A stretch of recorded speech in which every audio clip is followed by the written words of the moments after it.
I'm Dr. Rabbi Larry Hirsch. Stay tuned. Taped with Rabbi Doug is up next. We're gonna see Rabbi Doug. We're gonna see Rabbi Doug. We're gonna see Rabbi Doug on your TV tonight. But Daddy, I want to watch Monday Night Football. Forget about Monday Night Football. There's no other thing we're gonna watch on Monday but Rabbi Doug. Yeah, Rabbi Doug on TV tonight. We're gonna see Rabbi Doug. Oh, everybody talk about Doug. Shalom, welcome to Taped with Rabbi Doug. We're here for part 2 of Rabbi Dr. Larry Hirsch telling us about his trip to Russia. Once again, just to bring us up to date, right now while the Russia attack and war against Ukraine, this is very pertinent to talk about Soviet Russia at this time when Dr. Hirsch was smuggling in certain Jewish books and cameras and watches and other things to try and find what Russian Jewish dissidents could possibly be released to go to Israel, not to the United States, during this Soviet lockdown on Soviet Jewry.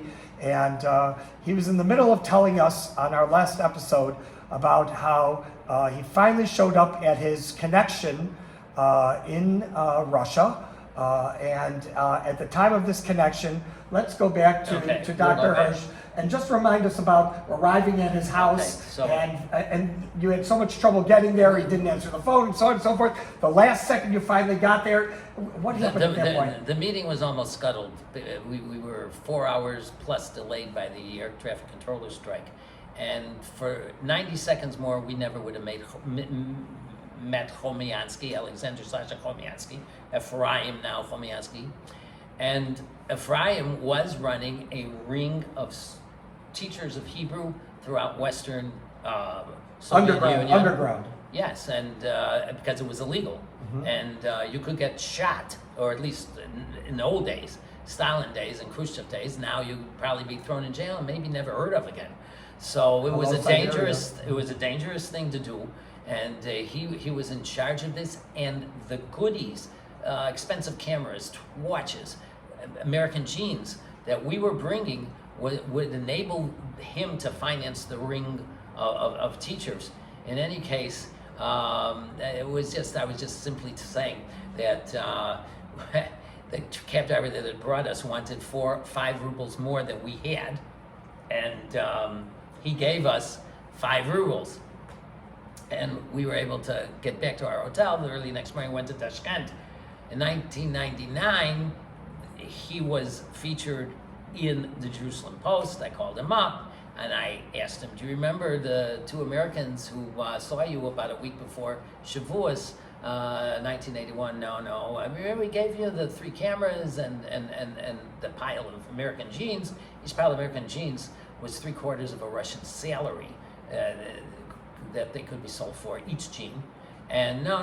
Do you remember that you had to give those 2 characters 5 rubles to get rid of him? Oh yeah, I remember you guys. So I called up Ira Pollack. Dr. Ira Pollack was with me, and he was then living in Malay Adumim, in Mevaseret Zion. Call him up on Tzoi Shabbos, and I go, you're not going to believe this, Chomiansky's in the Jerusalem Post, and I just talked to him tonight, and he goes, did he ask you for the 5 ruble back? So that's the end of that story, that part of the story. But Chomiansky is a very interesting character. He's written a book, The Voice of Silence. The world Jewry created an energy, Lubavitcher talked about it, nearly a spiritual nuclear bomb of energy, and we won, together with the United States of America's government, and I started talking about Jackson Pollock, but I didn't. We brought down the second mightiest, this evil empire that Ronald Reagan talked about, and we brought him down. Talking about it and explaining it to young kids would promote a winner image, a winner identity. So what was Jackson Vanik? Very important. Remember, there are two... Remind us what because we talked about that on the first show. Remind us about two philosophies. One is the Israeli keep it quiet, work behind the scenes. The other one was make as much noise. Well, I did talk about how the Soviet Union didn't work. It was not only corrupt, but it was a third world country. Every citizen made $300 a year. He paid $1.25 for his apartment, which he didn't own, but he was an impoverished human being. And so they couldn't feed their people because nobody wanted to work. You couldn't transport an orange from the south of the country where we were, Tashkent, to Leningrad without it rotting in the amount of time it would take. So they had to buy wheat from the United States of America, despite the fact they're actually... The Soviet Union was, and Russia still is, even without the Crimea, has large areas that are breadbasket, but things don't work there.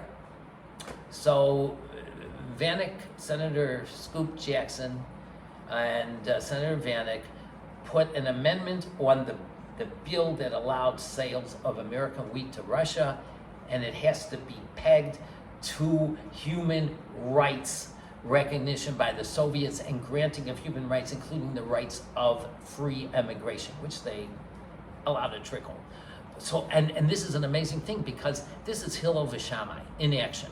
The Americans were right. Sharansky writes about it. He writes about it, Chomyansky. When we were in jail, we knew if we were transferred from a teeny tiny little cold cell to a bigger, warmer cell with better food, it was because somebody in America or Britain or Canada or Australia was making a fuss and bringing our cause, making name recognition and embarrassing the Soviet Union. They weren't going to get their wheat unless they made things better for us. And on the other hand, at one point, so many were leaving the Soviet Union. There was a way station in Vienna, and then going to the States. The Soviets stopped for almost 6 months emigration. So it's like every side was right. Okay. So are we talking about, and I just want to go to years. Now, Gorbachev and Glasnost, that was about 1988 approximately. Much later than that. I was there. Yeah. But I'm saying that's when the real emigration. Real emigration. When the Iron Curtain came down in '89, summer of '89. That's when it was just totally free emigration. Okay, so it stopped after that for 6 months. No, it stopped within the '80s. Oh, it was with this the trickle that became a little the trickle more. Stopped. The trickle stopped. Even the trickle stopped. That's what I'm trying to understand when that was. Okay. All right. So going back to my trip. Yeah. We took off that morning for Tashkent, and I had explained last time. What year is this now? 81. This is just 81. Before Shavuos. We left May 31st. June 1st, we arrived. June 2nd at 12:30 a.m. We were talking with Chomyansky. The next morning we took off for Tashkent, and I had explained if you started with the Mediterranean, Israel, Jordan, Iraq, Iran, Uzbekistan, you could keep going to Afghanistan, Iraq, Iran, with Uzbekistan just north of Iran. Afghanistan is just east of Iran. So you're talking pretty far from the Mediterranean, but the difference was immense. Tashkent was very Mideast, looked like 1981 Beersheba, as opposed to what we had up to then seen was just going through neighborhoods in Moscow to reach Chomyansky, and it was one drab 4 or 5 floor apartment building after another. Here it was very Mideast. There were tall buildings, and it was 4 or 5 floors. But it was typical commies. The 4 or 5 floors, one side would have a huge mural of Lenin on it. I didn't see that again till the Palestinian Authority was allowed into Israel, and all of a sudden the same stupidity with Arafat murals on walls. Okay, so we were now in Tashkent, and the second part of our mission, first part, meet Chomyansky, help him do his teaching by giving him the goodies, the cameras that he can sell. The second part, get names of people who wanted to leave, give them to the Israelis. The Israelis would find relatives in Israel, and if they didn't have relatives, invent them, because the Soviets said, for family reunification, you can get out. Okay, So, let me stop you, because I know our viewers are asking this question because you didn't mention it. Did Kamiansky get all the Gemaras and all the Jewish books and all the watches and everything? No, people, so that's what you didn't talk about yet. So okay, people is will that get going the with books. you? Is that going with you to get the names? We would get names, mainly in shuls. We had lists of people to talk to in their homes, and different. Kamiansky didn't get any of our books. We gave it out to other people in 5 different cities: Leningrad, nice, Moscow, very nice. Tashkent, Bukhara, and Samarkand. Okay, so now we're in Tashkent. We go to shul the next morning, and the rabbi is about a 70-year-old man, and the shul is very nice, small, Sephardi, 3 buildings. The one you'll see on the picture with the blue cabinet with the Megillas on top. On the right, on the left is me, young-looking kid holding a couple of Megillas, and on the right is the gabbai of the shul, There who it is. happens to be KGB. And I even in the shul, there's a blow up of their tefillah l'sholem hamdina, prayer for the government, which is typical Big Brother double speak. A prayer for the CCCP on the left, on the right is the Samach Reish, the USSR, Magen Shalom B'chol Olam, the Peace great for the world. protector of peace in the whole world, which is the biggest bunch of baloney. They fomented murder and wars everywhere, so including the 73 war. So what that picture shows is, I read from the Torah on one Thursday. We were back in Tashkent after going to Bukhara and Samarkand. The next week, Ira was reading from Balotcha. He read up to Sheni, and they just were so enthralled.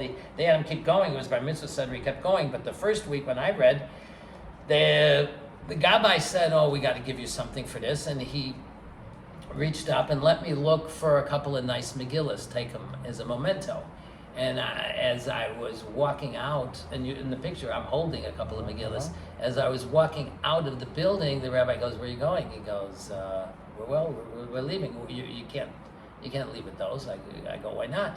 He goes, "Well, if you leave, the gabbai is KGB. You'll be arrested for stealing." We were talking in Hebrew. Otzrot habrit hamoatzot, the treasures of the Soviet Union, which is how even the Lubavitcher library has been stolen by So he the was original setting you Soviet up. He Union. was setting you up. He was setting us up.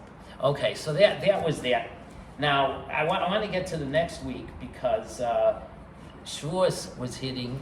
The next week, June 7th at night, that Sunday, we flew from Tashkent to Bukhara, which is a trip of 570 kilometers, or about 350 miles. We go, and it was very quaint, and we were getting, what do you call it, names again in shul. We had been told it was allowed, let them write, and they were very Masorti, traditional Jews. They drove to shul, they drove away from shul in the morning. They had 3 low buildings in Bukhara, 3 shuls, each adjoining the next, one right next to the other. It was the same sort of clientele, mainly young Jews who would start the Tikkun Leil Shavuot. 15 guys would start reading. Reshit Berel came into Shemaim Haaretz, and finally, after about 15 seconds, everybody would drop off. Let him read that section. Then Noach, Ish Tzadik Tamid Le'Notav, and they would all jabber away. Okay, so we went through the night like that. The next morning, and I got a couple of naps for about 45 minutes, so did Ira, but I think he was up more. In the morning, we walked a decent walk back to our hotel, and we get to the hotel, and the reception desk goes, "The captain wants to speak to you." And I go, "Listen, we're tired. We've been up most of the night. I figured it's the captain of the bellhops." "You don't understand. This is captain of KGB," because I told him, let us get some rest and we'll go. "You don't understand." So we were pulled into a side room where this guy harangues us. Now, everybody worked in the Soviet Union, every hotel, on every floor, there was a woman at a desk. You walked out, she wrote the time. You walked in, "You weren't in hotel last night." And he looks at us and he says, "If you do that again, we will," and Ira and I look at each other, "throw you out of Soviet Union." And I was biting my lip not to smile. Ira told me the same thing. "Okay, throw us out. We're just fine with that. Throw us out of this jail." but they were ticked. And here I didn't explain something. We had like a coupon book like you get from the Wisconsin Dells. You know, go on the duck, go on this attraction, but we had it for every airplane ticket and every hotel that we stayed at. When we were being taken to JFK, and Arya Kroll is a genius. He didn't give us our books till they gave it to us in Manhattan there on the way to JFK, because I'm going, hey, wait a minute. You got us traveling on June 9th from Bukhara to Samarkand. That's the second day Yom Tov. And I wouldn't normally ride a car or ride in an airplane on Yom Tov. It's against the Torah. So they go, well, we've got a decision, a psak from the Rav Rashi, from the chief rabbis of Israel. This is Pidyon Shvuyim, saving lives of captives. You're allowed to do it. And we did it. I'm convinced to this day that we got minorly paid back by God for what happened next. We fly the second day, Bukhara to Samarkand, and we get there early afternoon, 1, 2 o'clock in the afternoon. It is very different than Tashkent and Bukhara. It's much teenier, even though today it's got 500,000 people, I understand. And it is Muslim. Every place was Muslim, but this was Muslim. This is like the Lakewood of Muslimhood. There is not a yeshiva on every corner. There's a madrasa, a Muslim school with, you can Google it, these blue mosaic, huge buildings, art work, the buildings and art work of art. And it's block after block of this. So we're driven to the outskirts of town where our hotel is. It's right at the edge of town. And it's Mideast, and it's June, and it's hot. And we walk into the hotel, and like in every hotel we've been at so far, we have to give in the coupon books. One thing I didn't like, but Kroll had told us, you have to give in your passport. And we give him the book, and he's going to take out the coupon for Samarkand. There's no ticket here for Samarkand. What? That's impossible. No ticket, out.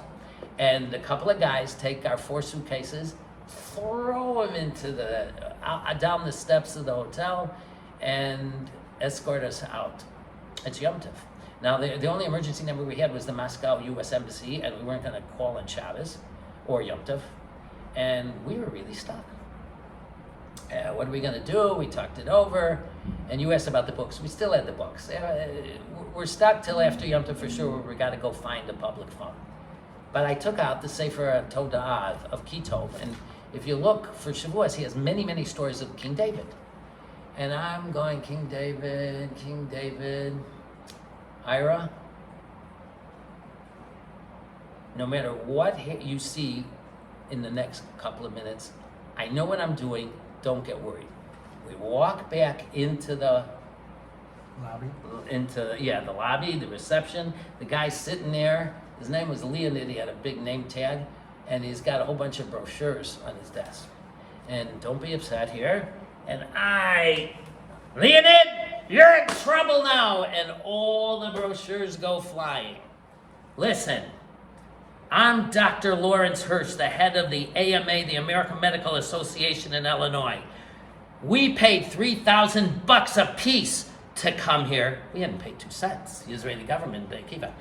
And you are responsible for killing 3,000 times as many doctors as I can talk out of ever visiting the Soviet Union. And you're going to have to explain to your bosses in the KGB how you messed up all that business. So you got 30 minutes to get us into this hotel. He goes, you guys wait outside. I'll call. So we go down and sit, and as we're walking out the door, Ira goes, had you not told me what you told me, I would sit between the heat, and we had 1 bottle of Pepsi Cola between us, that you'd gone crazy. And when he wasn't married, I was married. And you'll see in those pictures, I have 2 little kids there who once bounced on my bed at 6 a.m. after a real tough week's work, and bouncing and woke me up at 6 o'clock in the morning. And I go, out to the kids. And as they walked out, that's a 6-year-old and a 2-year-old in the picture. As they're walking out, I hear the 6-year-old say to the 2-year-old, listen to the old man grumble. out. And then I turned to my wife as they left, and we started laughing, but I went back to sleep. But now, King David, and that name, because my name, Larry Hirsch, is an amalgam of Arya Leib. Dr. Lawrence Hirsch was the head of the American Medical Association in Illinois throughout the 80s. I am no relation. And I was constantly getting his mail, vote for the Texas resolution. 30 minutes later or so, Leonid calls us back, okay, you can have a room. What they had done was they had been ticked because of what happened in Bukhara, so they had simply lifted the coupons and they weren't going to let us in. So but that's what happened to us in Samarkand. We left Samarkand, went back to Tashkent. In Tashkent, something amazing happened.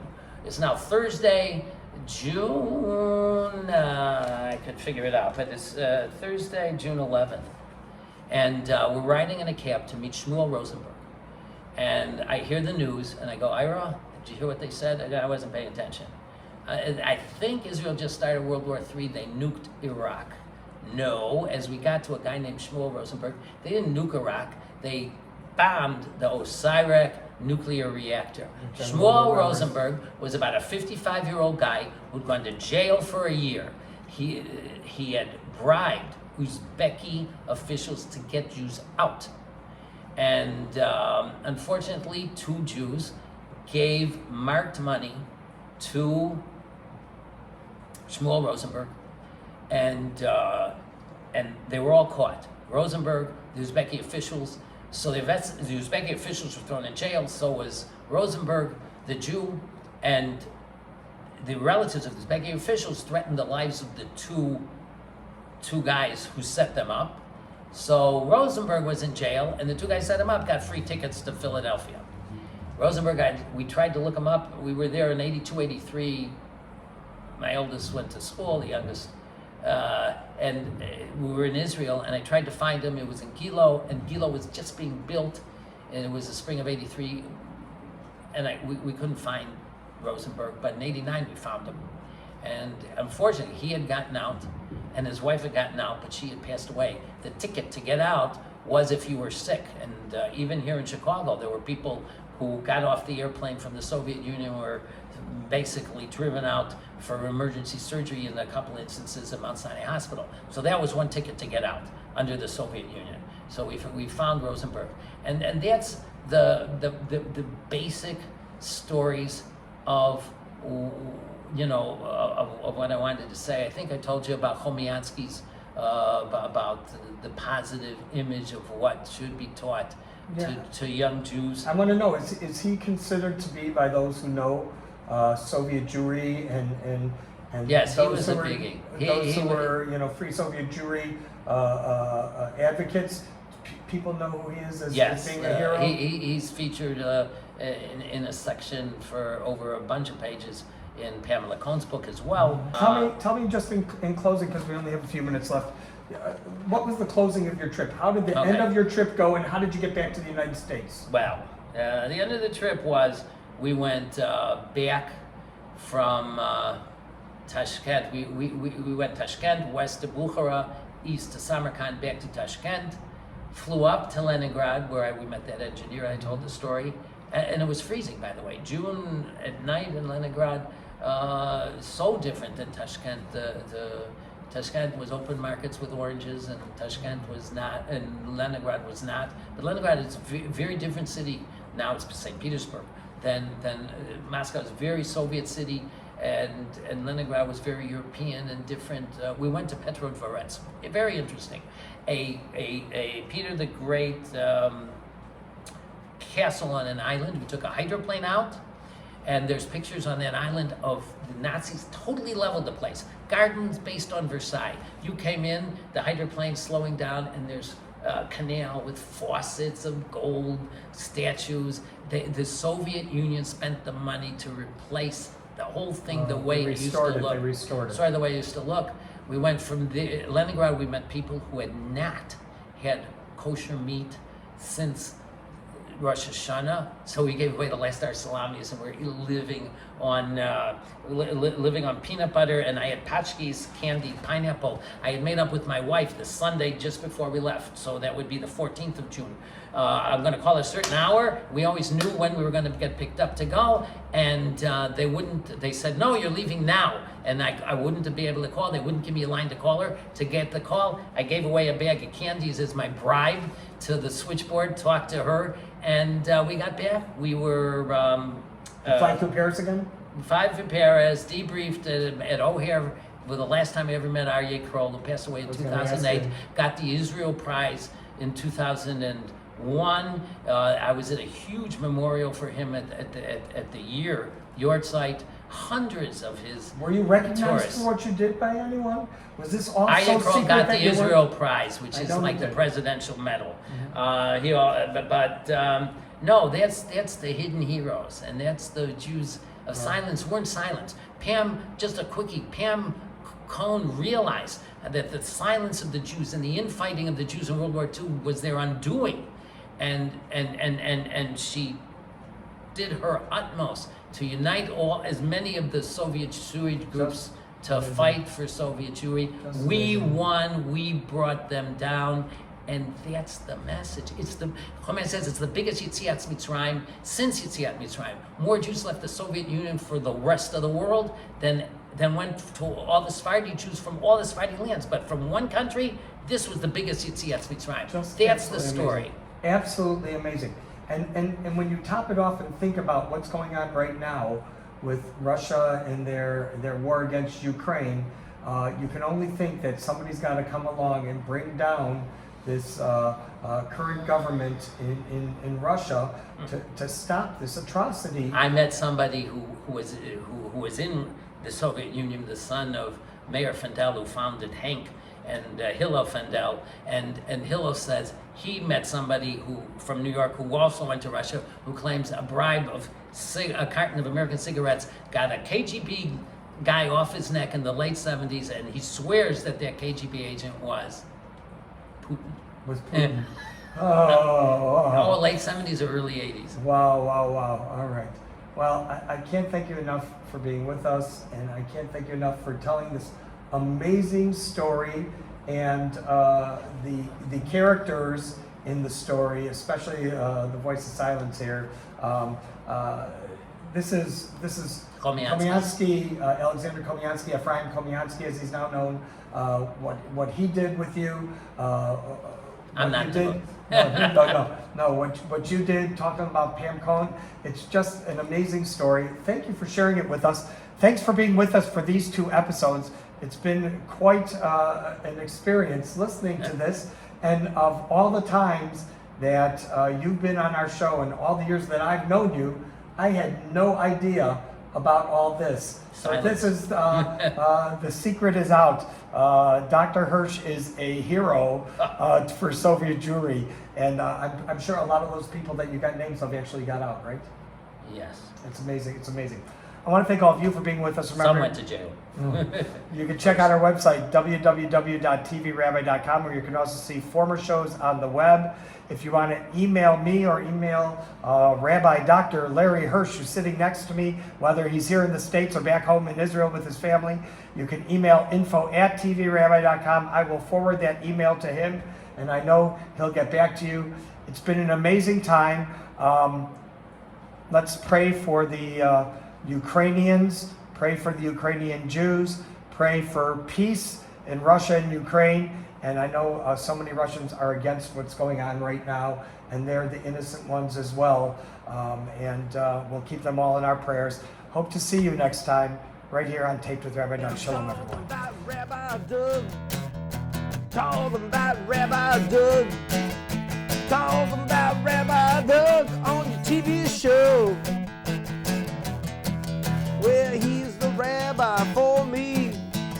Anytime you need. You're gonna get married or you're gonna die. Gonna see Rabbi Doug. Gonna see Rabbi Doug. Gonna see Rabbi Doug. Gonna see Rabbi Doug on the TV tonight. This has been a Taped with Rabbi Doug production.